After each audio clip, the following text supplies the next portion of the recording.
എത്ര മത്സ്യത്തൊഴിലാളി ജീവനുകളാണ് ഇവിടെ സിസ്റ്റത്തിന്റെ അനാസ്ഥ കാരണം പൊലിഞ്ഞുകൊണ്ടിരിക്കുന്നത്. നമ്മളൊന്ന് കണക്കെടുത്താൽ തന്നെ നമുക്ക് മനസ്സിലാവും.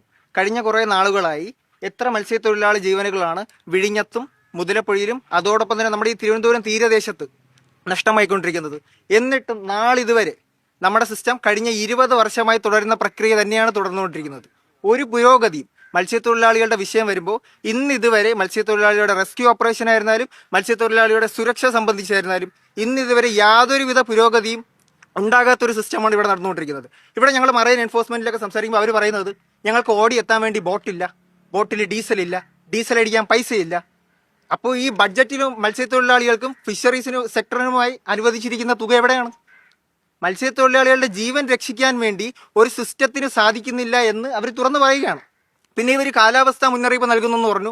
മത്സ്യത്തൊഴിലാളികൾ കാലാവസ്ഥാ മുന്നറിയിപ്പ് ലംഘിച്ചുകൊണ്ട് മത്സ്യബന്ധനത്തിനാണെന്ന് പറഞ്ഞു. ഒരു മാസത്തിൽ 30 ദിവസമുണ്ടെങ്കിൽ അതിൽ 20 ദിവസം ഇവർ മത്സ്യത്തൊഴിലാളികൾക്ക് മുന്നറിയിപ്പ് നൽകും, കടലിൽ പണിക്ക് പോകണ്ടെന്ന് പറയും. അപ്പോൾ ഈ പണിക്ക് പോകാത്ത ദിവസം ഉള്ള നഷ്ടപരിഹാരം ആര് നൽകും? അവരുടെ വീട്ടിൽ അടുപ്പ് പുകയുന്നുണ്ടോ എന്നൊരു സർക്കാർ തിരക്കുന്നുണ്ടോ? പണിക്ക് പോകാത്ത ദിവസത്തെ അവർക്കുള്ള വേതനം എവിടെ നിന്ന് കിട്ടും?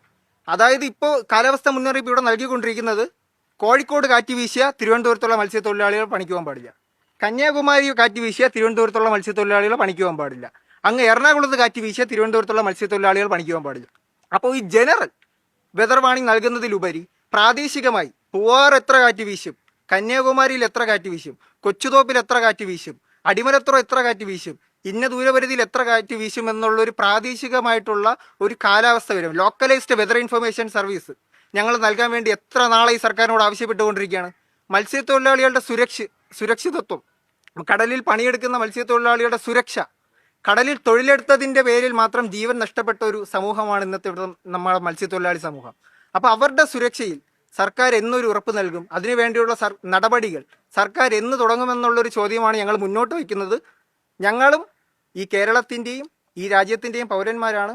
അപ്പോൾ മനുഷ്യർക്ക് കൊടുക്കുന്ന അതേ വില ഞങ്ങളുടെ മത്സ്യത്തൊഴിലാളി സമൂഹത്തിന് നൽകണമെന്നുള്ളൊരു അഭ്യർത്ഥനയാണ് സർക്കാരിനോട് ഞങ്ങൾക്ക് പറയാനുള്ളത്.